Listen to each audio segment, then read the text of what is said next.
and then get people in a normalcy bias or mass Stockholm syndrome or learned helplessness to just not believe the magnitude of what's happening. And the reason I've been successful and you've been successful is that we're really showing people where this road leads. We've been so insulated in this country from 40-something million just in Europe being killed in World War II. 20-plus million Russians, 20-plus million Germans. We are so...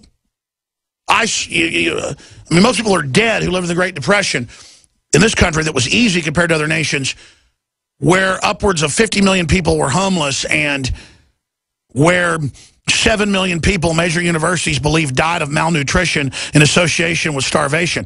That was when 90% lived in rural areas, most of them self-sufficient. Now we're 90% urban. Less than half of those, 10%, or about 5, are self-sufficient. And then the great crime in the Homeland Security is being self-sufficient as government stockpiles food and weapons. Steve Quayle, I want to go back to calls, but getting into this.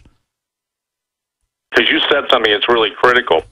The people have got to understand that all the news right now, they're already being conditioned to accept the fact that, number one, robots are and the whole thing with singularity and robots and everything is designed to replace them, okay?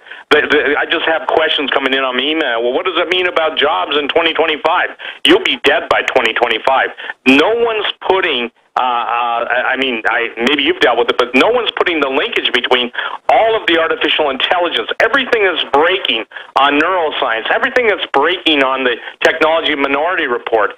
Guess what, people? That's exactly why the Deagle denials are irrelevant. That's why the RAND Corporation is behind, basically, telling the elite how it's going to play out. So I want to say one thing, Alex. Of everything I've ever done, all the years I've been on talk radio, writing books, I think I'm on my 12th book coming up. I'm going to release it. I'll let it be known what that is in a couple weeks. But the thing that's so important is that the globalists hate humanity because they're Luciferians, and the whole idea of creating artificially intelligent machines or artilects is to get rid of human beings. And in my book, I got to say this: the most important thing I've ever written. If you've ever read anything I've written, my book Xenogenesis is so critical, and it's changing people because, Alex, again, you've given puzzle pieces, I've given puzzle pieces. And the puzzle pieces, when people finally see all the pieces fitting together, that's when they start to take note, and that's when they'll start to take action. And I'm telling everybody, the puzzle pieces are all together now, and that's why when we're talking about 90% extermination of the human race, that's why when we're talking about the Georgia Guidestones, look, the Georgia Guidestones is nothing more than a granite writ of execution. And by the way, I want to be clear here and then go to some phone calls, but at the bottom of the hour, let's get into the robot takeover. We can show all the new articles admitting they've already made the decision to get rid of humans. We're not just obsolete. We're now dead weight. It's not us. It's Bill Joy. It is Ray Kurzweil. It's the UN. The decision has been made to get rid of us. And even Fortune magazine and the London Telegraph now have headlines like I put in the film Endgame 7 years ago. The elite have decided to kill us because they're going to merge with machines and live forever. Meanwhile, absolutely, Stephen Hawking warns the plan is to get rid of us.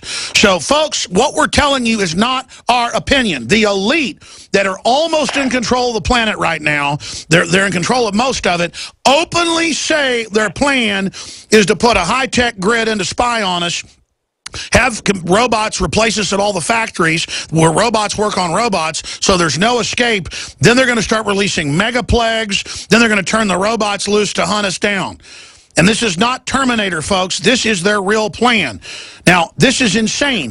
If I wrote a book about my plan, this is hypothetical, to say, attack FBI headquarters, which I would never do, wish no harm upon them, just to people like us, I would expect to be investigated and probably arrested if I wrote a serious book about my plan to do it. The globalists have all written treatises and are talking about their plan, and we're watching it all unfold. That's what we're telling you. So we're trying to shake you out of your trance. We're trying to break the literal spell. Steve Quayle. Well, and thank thank you, Alex, because I don't think I can be any more impassioned than your plea. I can tell you point blank that when people finally get this, and you mentioned Bill Joy. For the record, I think you listened to my broadcast. When he first came out with that treatise, it's called Why the World Doesn't Need Us Anymore. And the point is that he was the head of Sun Microsystems, probably the most important blueprint for the future. And I want people to understand this. The research and it's just like what you do, but the research I put into xenogenesis is absolutely groundbreaking. This is not crazy stuff. I was looking at Drudge the other day, I think it was yesterday, and you probably saw it too. Now they're basically putting forth their sex bots, okay, SEXBOTS, and the reason they're pushing that is for the humans. They want to control population. It's a techno form of birth control. So, ladies and gentlemen, you can get my book, Xenogenesis, on my website. It's that important, Alex. It's that is the, if you will, cumulative effect of 24 years of writing, and it's only available on my website. So please, it's that critical. Alex, if people cannot recognize that, everything else fails in comparison, and they're ready to initiate that now, the Super Soldier program. You and I did a whole show on that years ago. They now admit it all. I'm going to skip this network break. We're going to talk more about this coming up because I want to go to John and Jerry and Margaret that have been holding the longest. John in New York, what do you see coming up in 2015, or any questions for Steve Quayle? Yeah, hi. I really appreciate your show. It's wonderful, but obviously, as Steve Quayle said, we have to be sober and realize that, info isn't always enough, especially at this point. And another caller pointed that out, the importance of spirituality. And I wanted to, I was trying to call yesterday about the police, but good friend of, childhood friend of mine, who's a journalist, posted this about the, especially in Cleveland, where the union defended these cops they were trying to fire. The National Federal Union defended these cops they're trying to fire. Then when they keep doing bad things, who gets in trouble is the local precinct. And so I think that's the problem, the systemic problem that something's got to change there. Yeah, I want to get Steve Quayle's take on that because I've broken down how I see it. We know it's divide and conquer. Obviously, the police are doing a lot of bad stuff. But when you see mainstream media pushing a war on police, what is the dialectic there? What's the master plan in that? Well, it's to destroy all trust, Alex. It's to destroy all hope. Again, it's to discourage, because most people have never taken two things seriously: personal accountability and personal responsibility, okay? And now, what we've been talking about, every ad you run, and let me make it clear, your sponsor for the bulletproof vests, body armor, people should run to that because they're already proposing legislation to make that illegal. I just posted, and this is critical because it goes right along with what your sponsor's doing. The point being is that I posted a raffle on my website today for a urban escape vehicle, a bulletproof vehicle, made in Texas, by the way. And the guy that bought it sold to me because he upgraded. And people don't know this, but I've been in the survival business. But the high-dollar people, the clients that are out there, these guys all have armored cars. So for $100, a real quick ploy or a real quick pitch, they can get a 300 tickets, $100,000 vehicle. That's what it costs to replace it. But what I'm saying, Alex, is the people that I know who know it's coming, who are living, even in Texas, living in the most important, or even some of the most far-removed areas from the big cities, are acquiring this because they're already getting prepared. No, I know. I've been contacted a lot by some of the big factories that produce the armored cars down in San Antonio that look like Suburbans, look like normal trucks. Is that the elites are just have been buying them like hotcakes? Again, what is all that about, Steve Quayle? Well, first of all, the idea, and by the way, I have a long-standing relationship with Texas Armoring, and been buying their stuff and brokering their vehicles for a long time. But you'll see them on TV all the time. But the reason that it's expanding and increasing is high-value targets are going to be caught in the city. We watch Ferguson explode before our eyes, and for the record, a normal automobile provides no protection against, a firearm. Same thing. Look at this. It's being proposed that body armor be illegal to the citizens, just like firearms.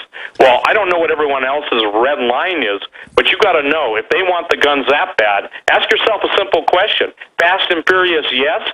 Second Amendment rights, no. Ask yourself this: who's funding the gangs? Ask yourself who's providing them with heavy weaponry. That's a mouthful. The point being, Alex, is not only is civil war planned, not only is civil war funded, not only are there foreign troops in here to mop up, quote, the patriots, whatever they want to call, but this is all being done on an accelerated basis. I see the current state of police assassinations as the key point. And by the way, you have a lot of law enforcement officers who listen to you. I do too.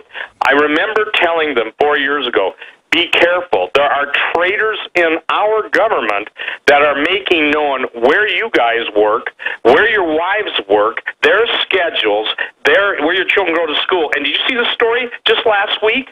The police are now being informed of everything you and I were talking about 4 years ago. And, Alex, they didn't take us seriously then. They do now, my guess is. Well, obviously, if there's a globalist criminal takeover, they're going to go after everybody who's good. And they're keeping tabs on everybody. They know who's moral. They know who won't play ball. But then, first they'll take them out, then they'll take out the group that helped take them out, and then they'll consolidate power. This always is done. And, Steve, give me your take on this. Why historically, whether it's the Soviets or the Chi-Coms or the Nazis or any other tyranny throughout history, they always take out the good guys first in the government, then they take out those that took them out? Well, it's easy because, first of all, they take out the good guys because even Jesus said we're the salt of the world and the light of the world, the salt of the earth and the light of the world. So they want Christians. Now, look, Alex, and this is critical. Christians are being murdered by the millions worldwide, and not one word from the White House. And I'm saying this, listen, the plan of the globalists is to pit everybody against everybody. I get people saying, well, World War III and Albert Pike's vision isn't true. Well, if it isn't true, somebody thought it was true because they're following that plan. Just, ladies and gentlemen, do an internet search for Albert Pike, World War III. It'll give you the whole background. The point is... Well, I'll tell you what, let's get into that in the next segment, because I mean, that's something important to talk about as well. Right, but let's just say this. The reason they take out the facilitators is because they know that those people betrayed the very people that put that, that basically funded them, and they don't want the betrayal carrying through to the new government. Make sense? They know anybody who's a traitor will also at some point probably turn against them. That's the reason they kill the second group. With a vengeance. With a vengeance. The second round of killing is always bigger than the first. Absolutely. Once the blood starts, it doesn't stop. And unfortunately, the blood is going to flow. And just look at this. Look at all of this. Was never a problem. At least, the terrorists supposedly coming in the country. Now you have the vilification of good, and you have the verification of that which is bad. The mainstream media, I want to say this, anybody that listens to them is under the mind control. It's just like, by the way, scopolamine, one of the drugs that's called devil's breath, along with zombie dust, which is the burundanga or burundanga, a chemical. These things are real. And I'm beginning to think, Alex, that there's more of the chemicals, the mind-altering psychotropic drug residue now being put into the chemtrails, and you've probably been following that too. I'm not trying to divest from the subject, but I'm just saying this. I have noticed that the planes are flying lower and lower. I'm in the air a lot. I take a lot of aerial photographs. I fly a lot. The point being is that I'm noticing where you used to see them at 32,000 feet, now they're getting down as low as 1,500 feet. Well, we know there's geoengineering going on big time. Let's take a phone call. Jerry in Georgia, thanks for holding. You're a trooper. You're on the air with Steve Quayle. Hi, Alex. Both you and your guests have talked about how they brag about what they're going to do to us before they do it with predictive programming. Yes. And I think that we'll see what's going to happen. Just like last Thursday night on Elementary on CBS, a man walked up to a police car and shot a cop dead. And then 2 days later, it happens in New York City. Well, yeah, that's what I call basic mind control. They hype that enough and just show it on TV. Mentally ill people will go out highly suggestible and do it on their own. Absolutely, and they're going to show us what they have coming down the pike, and it'll be right in front of us if we watch. If we start seeing enough main primetime shows showing. Well, you notice almost every cop show, adventure show, whatever, has Patriot